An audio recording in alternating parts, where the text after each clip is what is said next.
খুব গুরুত্বপূর্ণ একটা বিষয় নিয়ে এলাম। ফিজিক্সে কোয়ান্টামের নাম তো অনেকেই শুনেছেন। এই কোয়ান্টামের সাথে আমাদের বৌদের কি মিল কি অমিল আপনাদের জানা আছে? না জানা থাকলে পর আজকের ভিডিওটা দেখুন, জানতে পারবেন অনেক কিছু। প্রথম যে মিলের কথাটা বলবো সেটা হচ্ছে আনসার্টেনটি বা অনিশ্চয়তা। যারা কোয়ান্টাম ফিজিক্স নিয়ে পড়েছেন তারা নিশ্চয়ই হেইজেনবার্গের তথ্যটা নিশ্চয়ই জানা আছে। হেইজেনবার্গের অনিশ্চয়তার সূত্রটা কি বলে? তুমি একসাথে পার্টিকেলের মধ্যে অবস্থান করলে পর তার গতি নির্ভুলভাবে জানা যায় না। তেমনিভাবে বইয়ের মনের ভেতরে যে প্রতিদিন নতুন একটা অনিশ্চয়তা তৈরি হয়, কখনো খুশির, কখনো রেগে যাবার, কখনো আবার হাজার গুণ বিষণ্ণতা নিয়ে, তো এই যে নানা রকম অনিশ্চয়তা মুড থাকে, সেগুলো হঠাৎ হঠাৎ কালবৈশাখী ঝড়ের মতন চলে আসে, সেটা বোঝা যায় না। তো এই একটা মিল কিন্তু পাওয়া যায়। দ্বিতীয় নম্বর মিল, কোয়ান্টাম এনগেলমেন্টে দুই পার্টিকেল এমনভাবে যুক্ত থাকে যে তারা দূরে থাকলে পরও তাদের অবস্থান একে অপরকে প্রভাবিত করে। সেরকম স্ত্রী কাছে দূরে যেখানেই থাকুক,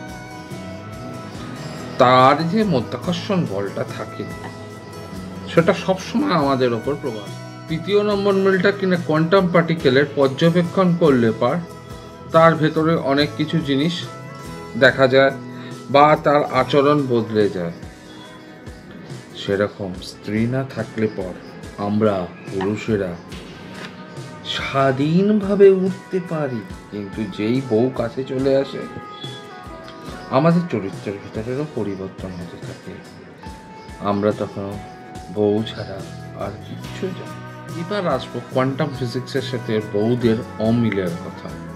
কোয়ান্টাম ফিজিক্সে আমরা যে তথ্য বা যে সূত্রগুলো পাই সেটা গাণিতিকভাবে প্রয়োগ করা যায়, কিন্তু প্র্যাকটিক্যালি যখন আমরা সেটা যখন ব্যবহার করতে যাই সেটা সেইভাবে সাকসেস পায় না, অনেক সময় ফেলিওর করে যায়।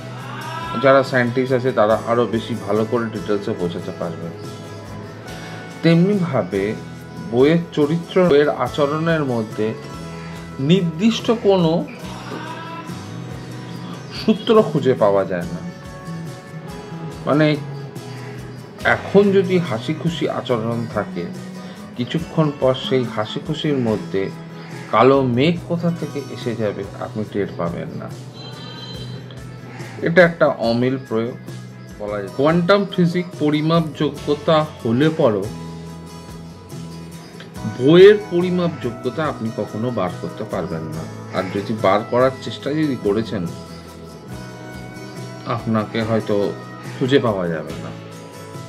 এটা নম্বর অমিলটা কি না, কোয়ান্টাম ফিজিক্সের মধ্যে গাণিতিক নিয়মে আপনার কি হতে চলেছে বা কি আসতে চলেছে ইন ফিউচার, যেটাকে বলা হয় প্রেডিকশন, সেটা করা যেতে পারে। বইয়ের মধ্যে প্রেডিকশন তো দূরের কথা, প্রেডিকশনের জন্য আপনাকে যেটা করতে হবে, যদি ভাবতে যান আপনার মাথা আর কাজ করবে না, আপনার সেখানেই দিন সমাপ্ত হয়ে যাবে। তাই জন্য ভুল করে কখনো প্রেডিকশন করতে যায় না। তো এই ভিডিও থেকে কি বুঝলেন?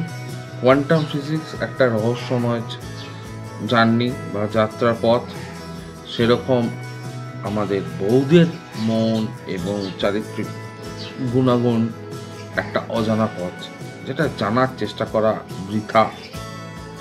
সেখানে জানতে গেলে পর অশান্তি হতে পারে, তাই জন্য এইসব জানার চেষ্টা করবেন না, বরঞ্চ বউ যা বলবে সেটা শুনে চলার চেষ্টা করবে। কানেতে তুলো দিয়েও থাকতে পারবেন না।